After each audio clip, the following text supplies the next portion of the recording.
தமிழ்நாட்டில் 26 மணல் குவாரிகளை திமுக அரசு புதிதாக திறக்கவுள்ளது.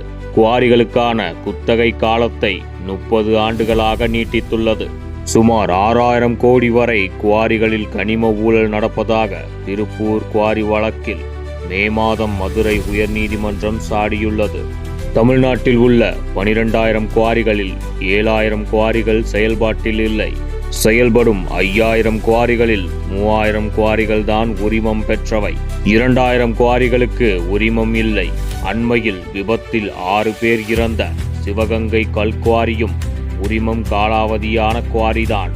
அனுமதிக்கப்பட்ட அளவை விட பல லட்சம் கனமீட்டருக்கு கனிமங்கள் வெட்டி எடுக்கப்படுவதாக நீதிமன்றம் புள்ளி விவரங்களுடன் கூறியுள்ளது.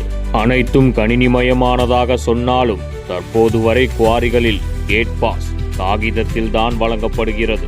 முறைகேட்டால் மூடப்பட்ட குவாரிகளையும் சுரங்கத்துறை ஆணையர் மீண்டும் திறக்க அனுமதி கொடுத்துள்ளார். அபராதங்களையும் சரியாக வசூலிக்கவில்லை என ஜூனியர் விகடன் செய்தி வெளியிட்டுள்ளது. இப்படி ஆண்டு முழுவதும் தமிழ்நாட்டை சுரண்டி எடுக்கப்படும் பல லட்சம் டன் கனிமங்கள் தான் கேரளா, கர்நாடகாவுக்கு தினமும் செல்கின்றன. இவற்றை தடுக்காமல் இந்தியாவிலேயே சுற்றுச்சூழல் பாதுகாப்புக்காக வேற எந்த மாநிலத்திலையும் இத்தனை இயக்கங்கள், திட்டங்கள் இல்லைன்னு நான் அடிச்சு சொல்றேன்.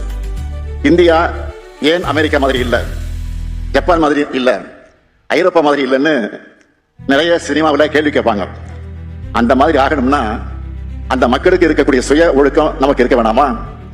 அதுக்கான முதல் படிதான் மாட்டு வண்டியில் மணல் எடுப்பதற்கு திராவிட முன்னேற்ற கழகத்தினுடைய ஆட்சியில் தளபதி முதலமைச்சராக பதவியேற்று 11 மணிக்கு தளபதி முதலமைச்சரா பதவி ஏற்றுக்கிட்டாங்கன்னா 11:05க்கு மாட்டு வண்டியை நீங்களா ஆத்துக்கு ஓட்டுங்க.